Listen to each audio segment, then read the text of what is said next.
Hi, Professor Good Sachs. morning. 안녕하십니까? Yeah, you. Good evening, right? Thank you very much. 예, 저희가 잘 감사합니다. 보이십니까? Can you see us well? I see you very well, and I'm 예, 예, very 아주 잘 thrilled to be 보입니다. with you. 예, 여러분과 thank 함께하게 you. 돼서 매우 기쁩니다. 여기 한국 청중을 위해서 간단한 인사 말씀 해주시겠습니까? Greetings to all of you. 예, Thank you so 안녕하십니까, much for the 여러분. honor, to 이렇게 have me 영광스럽게 in the 저를 Future 초대해 Forum 주셔서 대단히 2021. 감사드립니다. It is really a great 오늘 pleasure 퓨처 and 포럼 a profound honor. 2020에 참여하게 돼서 매우 기쁘고 Thank 또 you. 큰 영광입니다. 여기에 잘 아시는 반기문 전 유엔 사무총장께서 자리에 계십니다. 인사 말씀 좀 전해주시지요. Bravo. Wonderful to see you, Secretary 예, General. 이렇게 뵙게 돼서 정말 기쁩니다, 사무총장님. 네, 감사합니다. 그럼 강연을 진행해 주십시오. 기대하고 있습니다. Thank you for the chance to be with you. 예, 감사합니다. Let me 오늘 start 이렇게 by congratulating Korea 여러분과 on 함께하게 돼서 매우 기쁩니다. its 먼저 truly 한국에게 outstanding 축하의 performance 말씀을 in 드린다고 fighting 시작을 this 하고자 terrible 합니다. 특히나 scourge, 이번에 이렇게 너무나도 COVID-19. 또 크나큰 Korea has 어려움인 made a 코로나에 대한 방역에 있어서 한국은 정말 큰 성공을 거두었습니다. It 물론 has faced 국가적으로 big 크나큰 노력을 기울였죠. big 또 outbreaks, 과거에도 뭐 at 큰 some 위기도 points. 있었고 또 But you have 어려움도 been 있었지만 absolutely among the most 그런데 successful countries, the most successful 한국은 societies in fighting this scourge. 특히나 이번 Every 코로나 day I 사태에서는 can 가장 tell you, 성공적인 I point 나라 중에 other 하나다라고 countries 할 수 to 있겠습니다. Korea's experience 사실 그래서 저는 in 거의 order 매일 to 다른 show 나라에게 that it's 한국의 이야기를 합니다. to 한국의 fight 이야기를 하면서 what is a 이게 very 가능하다라는 deadly 것을 and a 이야기를 very 하는 tricky 거죠. virus. 굉장히 위험하면서도 또 through 굉장히 national 까다로운 바이러스에 unity 대처를 하는 and 것이 가능하다. steadfastness 국가적인 and 일치감, excellence of 또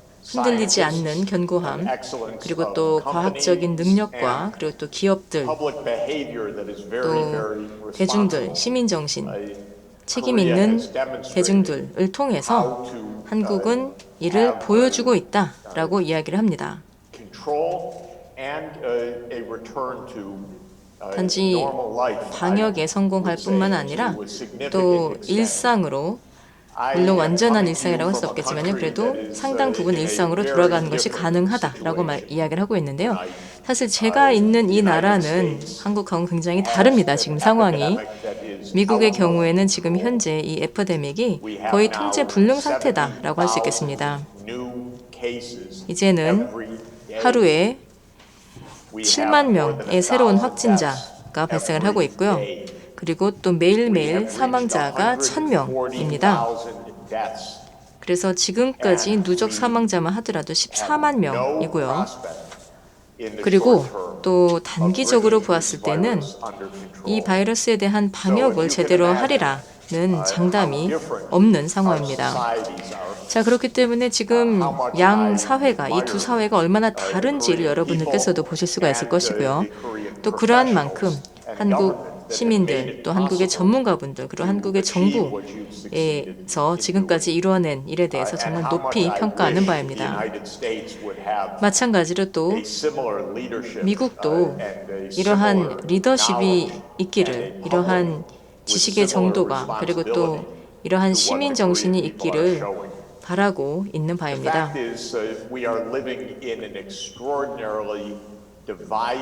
자, 그런데 사실 오늘날의 세계가 정말 첨예하게 대립을 하고 있죠. 서로 간의 리더십도 굉장히 다르고, 그리고 또 앞으로의 전망도 각기 다르다라고 할 수가 있겠습니다. 자, 그래서 저는 이런 상황에서 제가 보기에 지금 현재 전 세계적으로 진행이 되고 있는 4가지 변화에 대해서 말씀드리겠으며, 또 이를 토대로 해서 단지 한국뿐 아니라 전 세계적으로도 이러한 대대적인 변화에 어떻게 대응해 나아갈 수 있을 것인지에 대한 저의 제언을 몇 가지 말씀드려보고자 합니다. 사실 여러분도 그렇고 또 우리 모두가 그렇지만은요, 반기문 총장님께서 유엔 사무총장을 두 차례 하시게 되었던 것은 우리 모두에게 정말 다행이라고 생각을 합니다. 이를 통해서 가장 중요한 글로벌 협약 두 가지를 이끌어내셨는데요. 하나가 바로 지속가능 개발 목표에 대한 것이고 또 하나가 파리 기후 협약이었습니다. 사실 제가 권고를 오늘 하고자 하는 것은 이게 바로 토대가 되는 겁니다. 이러한 글로벌 협약을 충실히 이행을 하게 된다면, 그리고 또 이러한 협약을 이행을 하자라고 우리가 앞장서서 나아간다면, 그러면 결국 우리는 전 세계적으로 앞으로 나아갈 방향을 잘 보여줄 수 있다고 생각합니다.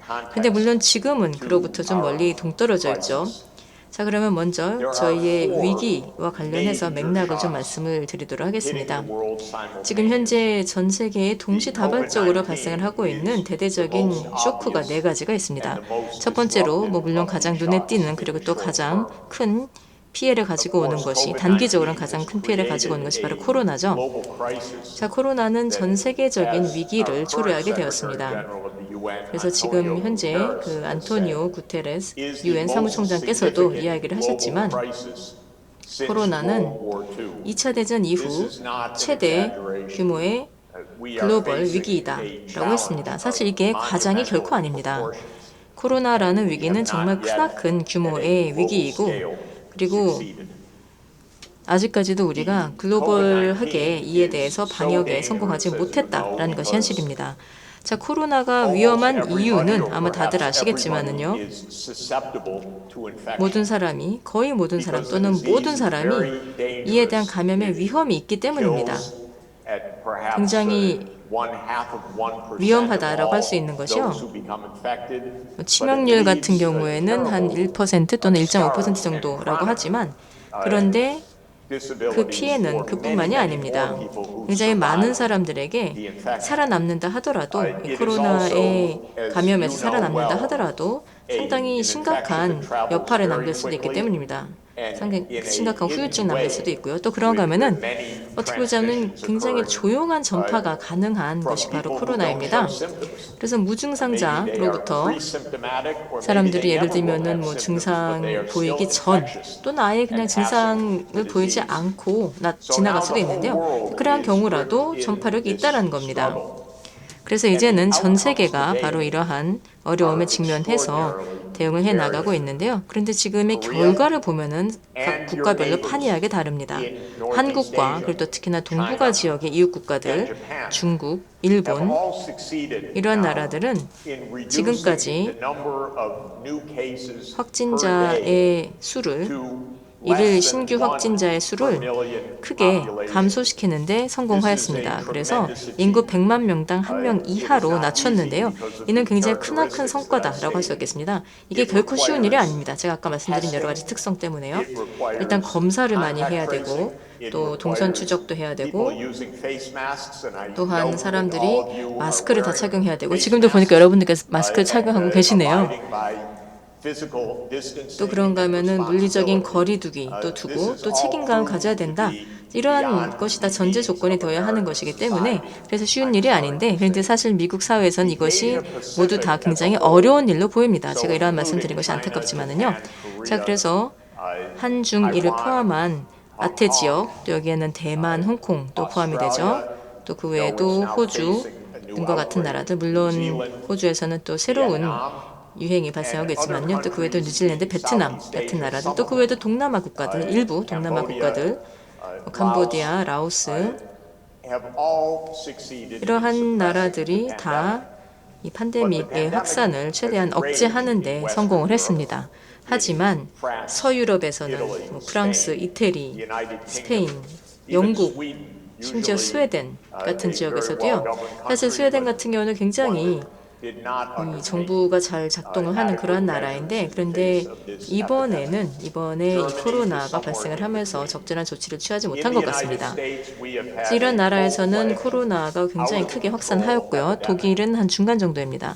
자, 미국에서는 거의 통제 불가능한 수준으로 현재 아주 전면적인 에피데믹이 있다라고 할 수 있겠습니다. 사실 지금으로서는 저희가 주 차원에서 대처를 하고 있는 것이지, 연방 차원에서는 코로나에 대한 별다른 대처가 없다라고 할 수 있겠습니다. 왜냐하면 트럼프 대통령께서 이 팬데믹에 대한 대응력에 있어서는 완전히 무능하다라는 모습을 보였기 때문입니다. 이렇게 말씀드리는 것이 참 안타깝지만은요, 거의 반과학적인 모습을 보이면서 또 전문가에 대한 전문성에 대해서 적대감 또는 무시하는 태도를 보였고요. 그래서 이렇게 굉장히 가볍게 여기는 태도로 인해서 이제는 미국에서, 그래서 지금까지 미국에서 사망자만 하더라도 13만 명, 그리고 일일 사망자 1,000명 이상, 그리고 또 에피데믹, 이 새로운 확진자가 계속 증가하고 있는 양상을 보이고 있습니다. 그래서 또 얼마 전에도 일일 확진자 7만 명으로 새로운 기록을 세우게 되었습니다. 자, 그래서 사실 미주 전체가 캐나다의 일부 지역을 제외하고는 미주 지역이 다 크나큰 어려움을 겪고 있습니다. 브라질 같은 경우 브라질의 대통령도 트럼프 대통령과 유사하게 반과학적이고 또 분열을 조장하고 또 상당히 자만하는 분이시기 때문에, 자, 사실 지금 브라질 대통령도 코로나에 걸렸는데요. 그런데 브라질 전체적으로도 사망률 그리고 또 확진자 수가 굉장히 높습니다. 안타깝게도 지금 현재 미주 전역에서 이러한 일을 발생하고 있는데, 그 이유가 또 대중들에 대해서 제대로 된 정보를 주지 않았기 때문입니다. 미국, 브라질, 멕시코 등등 이러한 나라들에서요. 자, 그러다 보니까 지금은 이러한 이 코로나가 현재 거의 통제 불능의 상태이다라고 할 수 있겠습니다. 자, 그래서 결국은 이 에피데믹이 전 세계에 미치는 영향이 서로 다르다라는 것을 볼 수가 있는데, 저는 여기에서 두 가지 희망이 있습니다. 하나는 한국이 다른 나라를 도와주길 바란다라는 겁니다. 왜냐하면 미국 같은 나라들, 과거에는 리더 역할을 하려고 했을지 모르지만 지금은 리더십이 없기 때문에, 그래서 한국, 중국, 일본 같은 나라들이 다른 나라들에게 리더십을 보여주길 바란다라는 겁니다. 왜냐하면 지금 현재 미국이나 또는 유럽에서는 이 코로나와 관련된 리더십이 부재한 상황이기 때문입니다. 두 번째로는 지금 전 세계가 당면한 또 한 가지 어려움은 바로 지정학적인 도전 과제입니다. 사실 이는 코로나 전에도 마찬가지였었죠. 코로나 이전부터 이미 지정학적인 변화가 근본적으로 발생하고 있는 것을 보았습니다. 미국은 2차 대전 이후 전 세계 리더였죠. 그래서 2차 대전 이후 21세기 초반까지는 전 세계 리더였는데, 이제는 이런 리더의 역할을 멈추고 있습니다. 그래서 물론 아직도 막강한 권한을 자랑하고 있긴 하지만, 그런데 물론 그리고 또 부국이긴 하지만 이제는 국제 무대에서는 굉장히 무책임한 모습을 보이고 있습니다. 미국은 지난 몇 년간 국제적인 책임을 회피하고 있죠. 예를 들면 다양한 국제 조약에서 계속 탈퇴를 하고 있으며, 그리고 또 이제 이렇게 팬데믹이 계속 이어가는 상황에서 WHO에서도 탈퇴를 하게 되었습니다. 또 그런가 하면은 또 국제형사재판소에 대해서도 또 으름장을 놓고 있죠. 왜냐하면 또 이러한 그 재판소에서 미국에 대해서도 겨냥을 할지 모른다라는 이제 그러한 걱정 때문에 으름장을 놓고 있고, 또 그런가 하면 파리 협약에서도 탈퇴하였습니다. 트럼프 대통령은 지속 가능한 개발 목표에 대해서 별다른 관심도 보이지 않고 있습니다. 자, 그래서 미국에서는 바로 이러한 리더십이 멈춘 상태다라고 할 수가 있겠고요. 자, 그리고 또 동시에 중국이라는 새로이 부상하는 국가가 있습니다. 그러다 보니까 이제 더 복잡한 다국적인 지정학적인 양상이 나타나고 있다라는 겁니다. 중국이 부상하고 또 인도도 과거 대비 대외 정책에서 더 자신감을 보이고 있고요. 또 유럽 같은 경우에도 이제는 더 이상 유럽의 안보를 미국에 맡길 수 없다라는 인식이 등장을 하면서 새로운 접근법을 모색을 하고 있습니다. 자, 그리고 이런 모든 상황에서 다들 아시겠지만 미국은 의도적으로 또 새로운 냉전을 만들려고 시도를 하고 있는 거죠. 제가 보기엔 이것은 정말 너무나도 무모하고 위험한 일입니다. 이는 미국에서 중국을 견제하고 억제하려는 아주 절박한 시도에 불과하다고 생각합니다. 하지만 또 제가 보기에는 굉장히 이는 위험하면서도 정말 잘못된 방향으로 나아가는 것이다고 생각합니다. 자, 그래서 팬데믹에 대해서 대처를 하는 데 있어서도 우리는 협력과 공조가 필요하고요. 무역에서도 그렇고 또 경제 회복, 그 외에도 기후변화에 대한 대응, 그리고 전 세계가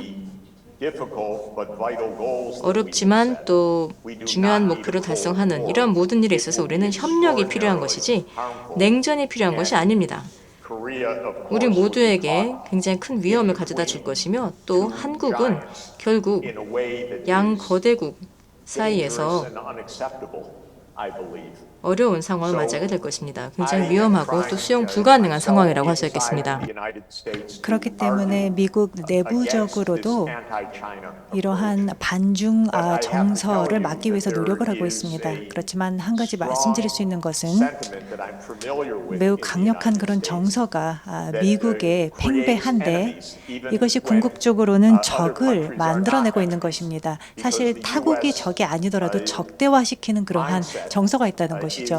미국의 그러한 마인드 자체가 미국의 우월주의입니다. 미국이 항상 우월함을 과시하고자 하기 때문에, 그리고 중국은 하나의 위협으로서 하나의 적으로서 간주되는 것이지 국제제도 내에서의 파트너로서 간주되지 않고 있다는 것이 문제입니다. 두 번째 도전 과제가 바로 이러한 지정학적인 도전 과제입니다.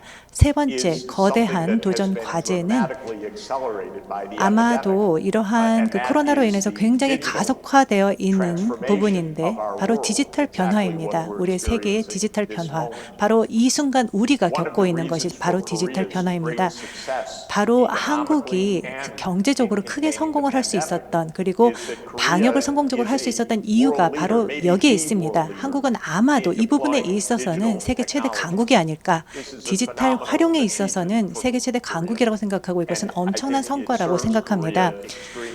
한국에 또 많은 혜택을 가져다 주었다 생각합니다. 그럼에도 불구하고 디지털 기술은 전 세계 와해적인 변화를 가져오고 있습니다. 미국을 보더라도 그렇고 전 세계적으로도 그렇습니다. 대대적인 변혁이 발생하고 있습니다. 재택근무에서 전자상거래, 그리고 전자정부, 그리고 전자교육에 이르기까지, 그리고 전자보건, 의료에 이르기까지 전자 에브리띵입니다. 모든 것이 전자화되고 있습니다. 결국 우리의 삶은 온라인으로 옮겨가고 있는 것입니다. 물론 경제적으로는 큰 이익을 가져올 수 있습니다. 특히 생산성 증대라는 효과를 가져올 수 있습니다. 그렇지만 동시다발적으로 엄청난 가버넌스와 관련한 도전을 가져올 수 있습니다. 사실 트위터, 빌 게이트의 계정도 또 오바마 대통령 그리고 또 일론 머스크의 계정이 트위터 상에서 다 해킹되었습니다. 이것 하나만 보더라도 얼마나 큰 도전이 존재하는지, 새로운 디지털 시대의 도전을 볼 수 있는 대목입니다. 그런데 더욱더 어려운 것은 이 기술 자체가 군사화되고 있다는 것이죠. 군사적으로 사용이 되고 있습니다. 사이버 공격을 통해서, 사이버 해킹을 통해서 군사적인 목도로 전용되고 있습니다. 또 뿐만 아니라 하나의 선전 도구로서 또 가짜 뉴스를 퍼뜨리는데, 그리고 또 딥페이크 기술에도 사용이 되고 있습니다. 매우 불안감을 조성하고 있습니다. 뿐만 아니라 기본적인 개인 정보, 개인 사생활에도 위협을 가져오고 또 심도한 그러한 변화를 소득 격차에도 가져오고 있습니다. 세계 최대 부자는 제프리 베조스입니다. 아마존의 제프리 베조스 회장이죠. 순 가치만 보더라도 개인적으로 1,900억 불에 이릅니다. 그리고 베조스 회장이 자신의 순 가치를 이 코로나 사태 발생 이후부터 크게 증대시킬 수 있었다는 것입니다. 세계 경제는 파괴되고 있는데, 즉 600억 불 순 가치, 자산의 순 가치가 증가하였습니다. 이것만 보더라도 경제가 물리적인 상태에서는 파괴되고 있지만 가상의 세계 또는 디지털 세계에서는 호황기를 누리고 있는 것입니다. 이로 인해서 이런 불평등이 심화되고 극대화되고 있는 것입니다. 그리고 네 번째, 또 어떤 엄청난 변화, 코로나 지정학적인 변화 그리고 기술적인 변화에 대해서 말씀을 드렸는데, 네 번째 변화는 바로 환경 관련 위기입니다. 이 환경 위기, is so large that 이것은 it has 너무나도 three 거대합니다. profound 그래서 세 spheres 가지 of adverse impact. 심도 심도 있는 그러한 악영향을 가져올 수 있습니다. 가장 극적인 것은 바로 인간이 유래한 인위적인 변화일 것입니다. 이 북극을 보게 되면은 북극 온도 40도였습니다. 다시 말해서 우리가 알고 있는 모든 기록을 경신하면서 얼마나 세계 기후 변화가 왜곡되어 있는지를 보여줬던 예입니다. 그리고 이런 빙하, 그리고 남극 쪽에서 이제는 완전하게 와해가 되고 녹고 있습니다. 그렇기 때문에 해수면이 크게 증가하게 되는 것입니다. 이뿐만 아니라 엄청난 대대적인 변화를 가져오는 것이 기후변화입니다. 이런 세가적인 생태적인 변화를 우리가 겪고 있습니다. 이것은 인간 활동으로 유도된 것입니다. 두 번째는 엄청난 대기 오염입니다. 또 담수, 그리고 토양, 그리고 해양 오염입니다. 플라스틱의 사용으로 인해서, 또 여러 유해 화학 물질의 사용으로 인해서, 그리고 PM2.5 미세먼지 오염으로 인해서, 물론 미세먼지 오염이 코로나로 인해서 아시는 것처럼 PM이 이렇게 호흡기 질환을 가져오기 때문에 이것이 크게 사망률을 높였습니다. 그래서 코로나19와 함께 이렇게 공동 어떤 사망을 가져온 것입니다. 또 한 가지의 문제는 생물 다양성의 문제, 그리고 토지 사용의 문제입니다. 그래서 산림이 벌채되고 있습니다. 아마존에서 더 가속화되고 있습니다. 산림이 무너지고 있습니다. 동남아시아도 그렇습니다. 또 산림 벌채는 컨도 베이슨에서도 발생하고 있습니다. 우리는 서식지를 잃고 있습니다. 여러 종들의 서식지가 사라지고 있고 수백만 개에 달하는 종이 멸종 위기에 처했습니다. 우리가 의존하고 있는 종들입니다. 우리의 작물을 위해서, 또 우리의 씨를 뿌리기 위해서 우리의 생계가 걸려 있는 종들입니다. 우리의 웰빙을 위해서 필요한 종들입니다. 이러한 네 가지 충격 요소들을 다 감안해 볼 때 이 팬데믹으로 인한 위기, 또 지정학적인 변화, 그리고 디지털 변혁, 그리고 생태적 위협, 이 네 가지 충격을 볼 때 아마도 가장 복합적인 시대에 우리가 살고 있는 것이 아닐까. 우리 현대 세계에 있어서 가장 복합적인 세계에 살고 있는 것 같습니다. 그렇기 때문에 너무나도 안타깝고 슬픈 것은 미국이 가장, 그리고 무능한, 그리고 정신적으로 안정적이지 않은 그런 리더가 정부에 있다는 것이 안타까운 일입니다. 이것은 제가 어떤 정치적인 입장에서 말씀드리는 것이 아니라 제 소견을 공유하는 것입니다. 우리가 이러한 위협에 놓여 있다는 것입니다. 저는 이런 상황이 더 개선되길 바라고, 또 11월 대선 이후에 상황이 바뀌기를 바랍니다. 트럼프의 경쟁자가 바이든 전 부통령이 매우 좋으신 분입니다. 그리고 냉정한, 균형 잡힌 분입니다. 그렇기 때문에 더 큰 책임감을 보여주실 수 있는 리더의 역할을 할 수 있을 것입니다. 그렇지만 한 가지 말씀드릴 수 있는 것은 미국의 사회가 너무나도 분열되어 있기 때문에, 너무나도 혼동 속에 있기 때문에, 또 이렇게 파괴되었기 때문에, 너무 거치기 때문에, 그리고 당파적인 논란에 휘말려 있기 때문에 미국이 이렇게 발휘한 지금까지 리더십은 바로 발생하지는 않을 것입니다. 이런 대통령의 변화가 있기 전까지 한국을 위해서, 또 전 세계를 위해서 이제 생각해야 되는 것은 바로 미국의 리더십을 넘어서의 세계를 고민해 보는 것입니다. 우리의 지정학적인 여건을 어떻게 바꿀 것인지, 또 세계적인 외교의 무대를 어떻게 바꿀 것인지 생각해야 됩니다. 다시 말해서 미국의 이런 안정적인 리더십에만 의존할 수는 없다는 것입니다. 그 이후의 세계를 생각해야 됩니다. 미국이 어떻게 보면 전 세계에 위협을 줄 수도 있는 국가이기 때문입니다. 그렇지만 미국이 더 이상 해법이 될 수는 없을 것입니다. 조만간은 이런 해법이 될 수 없다고 생각합니다. 그렇다면 이 모든 여러 가지 파괴적인 변화의 시사점은 무엇일까요? 가장 즉각적인 시사점, 중요한 것은 코로나19를 즉각적으로 통제해야 된다는 것입니다. 이 바이러스 자체가 지속적으로 우리의 경제 그리고 사회를 와해시킨다면 그 피해는 더욱 커질 것이고, 대부분의 피해는 영구적일 것입니다. 엄청난 인도적 위기가 발생할 것이고 또 기아와 기업 부도 그리고 실업 또 정치적인 소요가 발생하게 될 것입니다. 불안이 조성될 것입니다. 그리고 실질적으로 그 방향으로 우리가 나아가고 있습니다. 이유는 미국뿐만 아니라 대부분 미주 지역 그리고 아프리카 지역 그리고 아마도 인도 그리고 인도네시아도 가능할 수 있을 것입니다. 그리고 또 아마 필리핀 제대로 팬데믹을 통제하지 못하고 있기 때문입니다. 따라서 세계는 여전히 위험한 곳으로 남겨질 것입니다. 저는 한국이 그 전문성과 리더십을 공유해 주기를 기대하고 있습니다. 검사, 관련된 경험, 그리고 그 지식, 그리고 온라인 적용 기법들을 공유하셔서 다른 국가들이 이것이 통제 가능한 감염병이라는 것을 깨닫도록 도움을 주시길 바랍니다. 그리고 UN 제도를 통해서 이렇게 중요한 뉴스를 확산시키고 이 지식을 확산시키기를 바라고 있습니다. 그래서 제게 있어서 가장 큰 시사점은 이 팬데믹을 반드시 우리 통제하에 두어야 한다는 것입니다. 이렇게 혼돈의 상태로 계속 유지가 된다면 우리는 글로벌 경제 회복은 꿈꿀 수 없을 것입니다. 아마 지역적인 회복은 가능할 수 있을 것입니다. 아태 지역을 중심으로. 그렇지만 글로벌 차원의 경제 회복은 생각할 수 없을 것입니다. 만약 이 바이러스가 지속적으로 통제 불가능한 상황이라면 그리고 트럼프 대통령이 만약에 재선된다면 이로 인한 불안감은 우리가 상상할 수 없는 수준으로 커질 것입니다.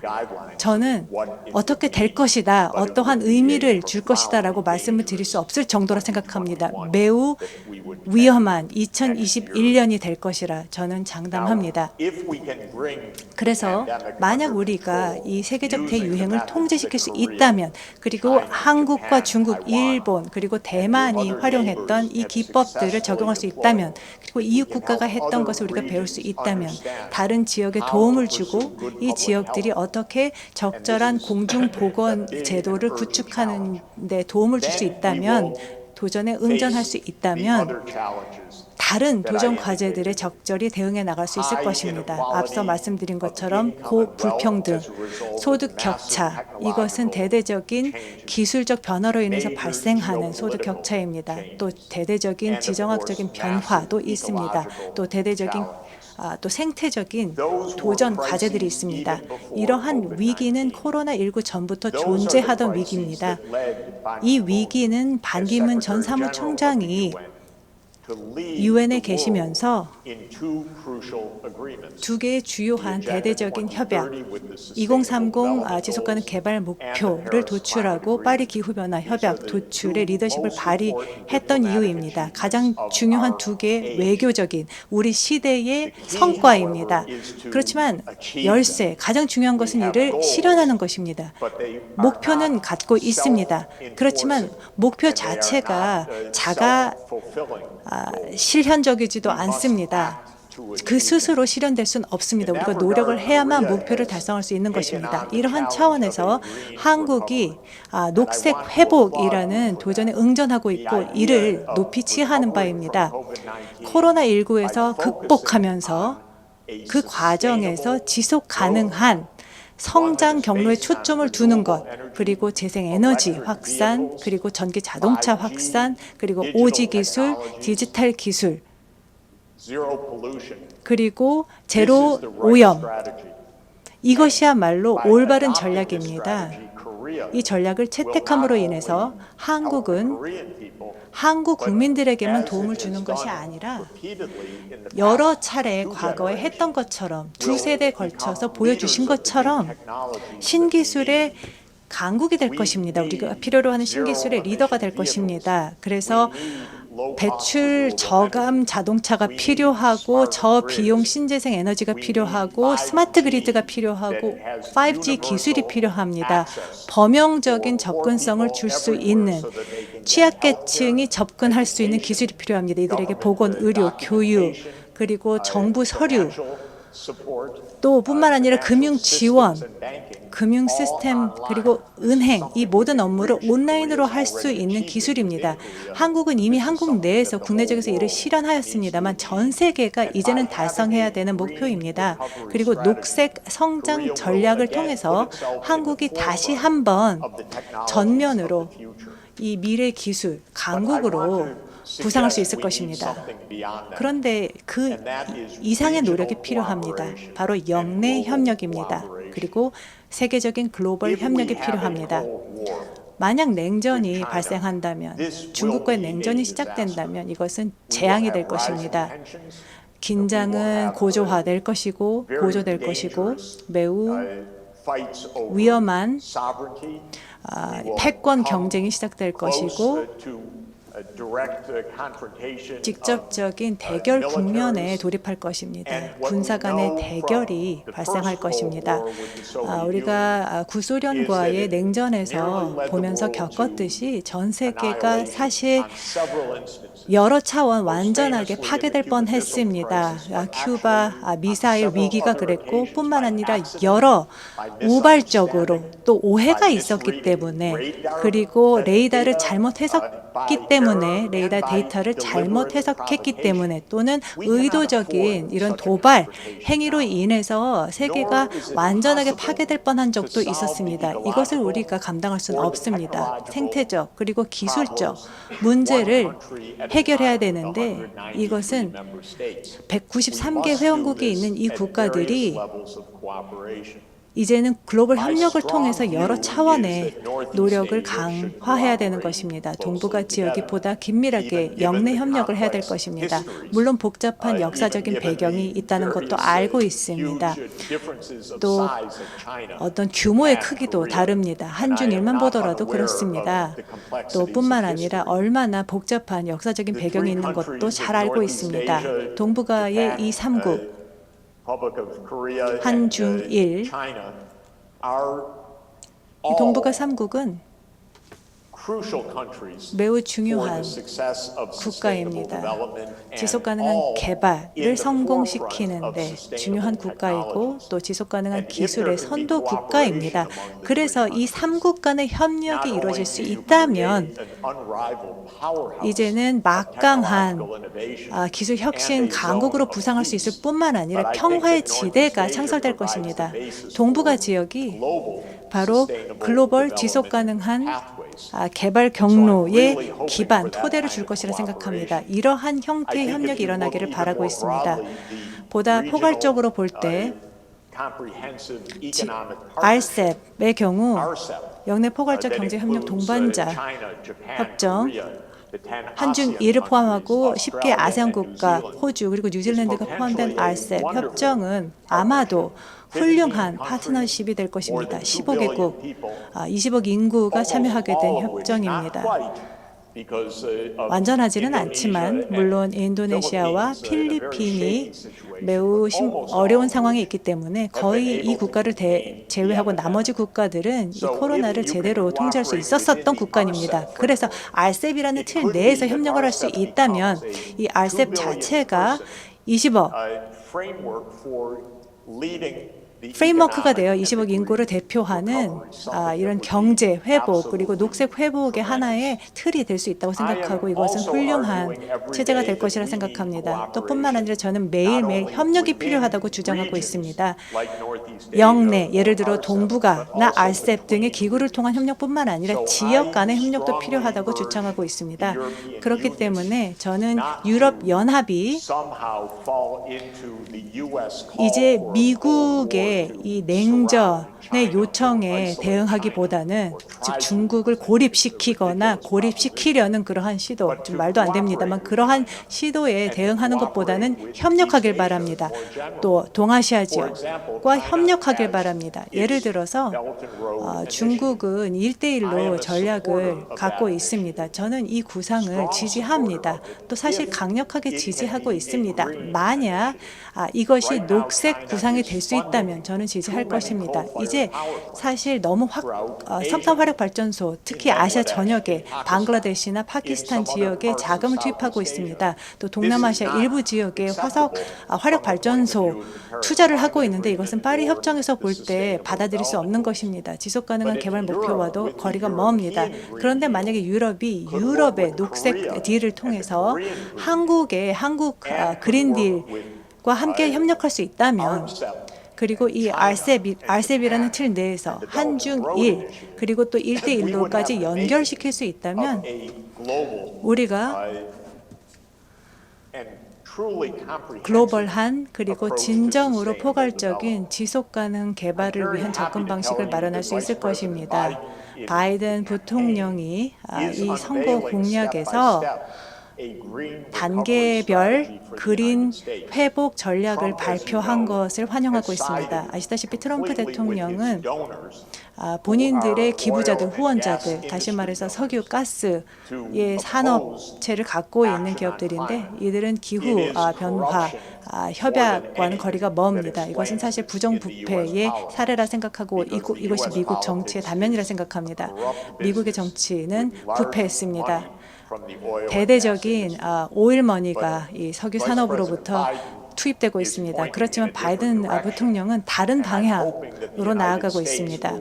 미국이 바로 이러한 지역 간의 파트너십에 참여하기를 희망합니다. 그렇게 되면 세계가 단결될 수 있을 것입니다.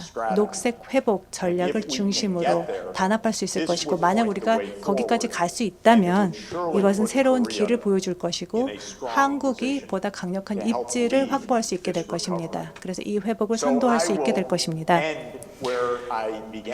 제가 시작했던 점으로 다시 돌아가 마무리하겠습니다. 가장 중요한 우리 시대의 중심적인 두 개 협약, 즉 지속가능 개발 협약, 그리고 17개의 지속가능 개발 세부 목표들이 있습니다. 그리고 파리 기후변화 협약을 달성하는 것. 이 두 개의 글로벌 협약은 이 자체로서도 중요합니다만 우리에게 하나의 경로를 제시해 줍니다. 평화로운 협력, 국가 간의 평화로운 협력의 경로를 보여줍니다. 그리고 우리가 필요로 하는 이 코로나19로부터의 회복 경로를 보여주는 협약입니다. 그렇기 때문에 이 두 개 글로벌 협약은 앞으로 더욱 더 중요해질 것입니다. 역사적인 차원에서 채택됐던 그 시기보다 더 중요해질 것입니다. 이 두 개 협약을 하나의 나침반으로 삼고 앞으로 나아가기를 희망합니다. 제 생각을 공유할 수 있도록 기회를 주신 주최 측에 감사드립니다. 여러분들 만나 뵙게 되어서 진심으로 영광이었고, 그리고 반기문 전 사무총장님 앞에서 연설을 했던 것이 참 기쁘고 영광입니다. 제가 개인적으로 너무나도 깊이 존경하는 부입니다. 그 훌륭한 리더십에 다시 한번 감사드립니다. 감사합니다. 좋은 말씀 잘 들었습니다. 삭스 교수님, 청중을 대신해서 질문을 하나 드리고 싶습니다. Of course. 강연 중에 디지털 변화가 사회적 불평등을 높일 거라고 말씀하셨습니다. 한국에서도 고민이 많은 사안인데 그 대응을 위해서 한국에서 베이직 인컴, 기본소득 논의가 많이 일고 있습니다. 한국에서도 도입을 할 만한 정책이라고 보시는지, 도입한다면 어떤 조건에서 도입하는 게 좋은지 의견을 말씀해 주시면 감사하겠습니다.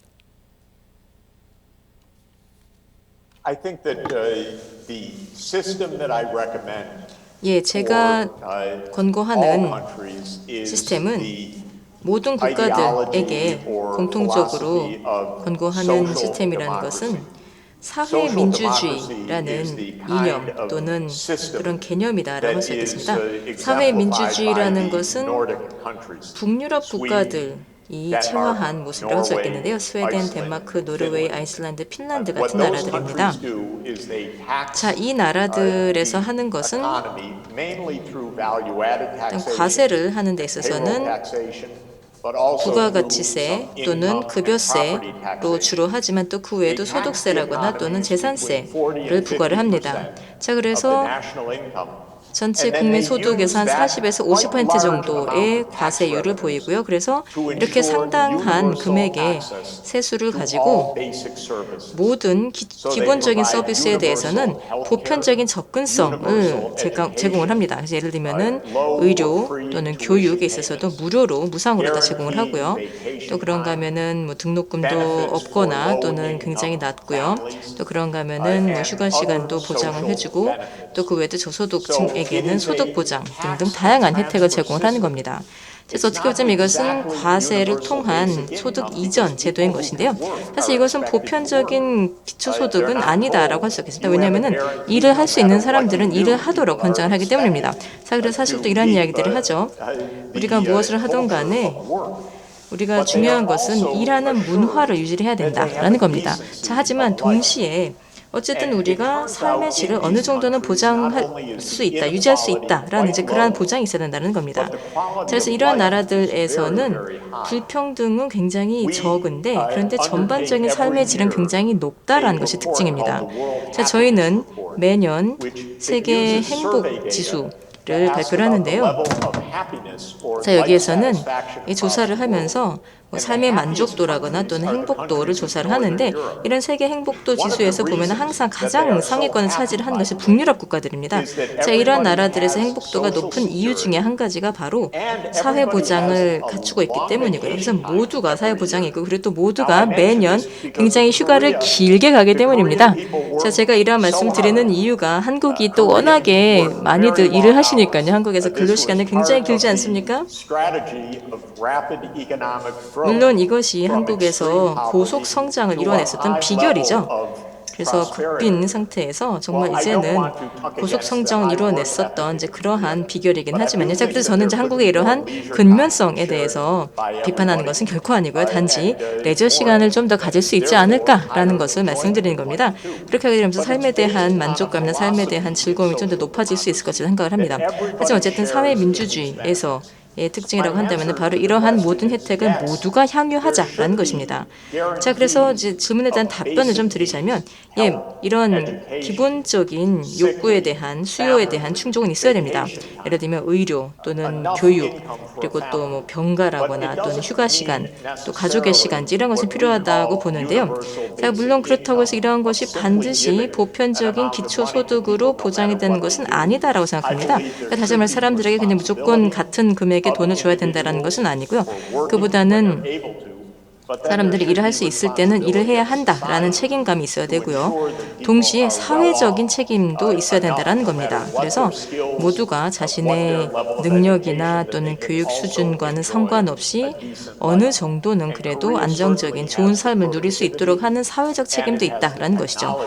한국에서는 필요한 생산성도 있고 또 기술도 있고 그리고 또 사회적인 결속력도 어느 정도 있죠. 자, 또 한국인들의 예를 들면 이런 보편적인 삶의 존엄, 인간의 존엄, 또 삶의 질을 보장하고자 하는 그러한 필요한 요건을 갖추고 있다고 봅니다. 한국에서.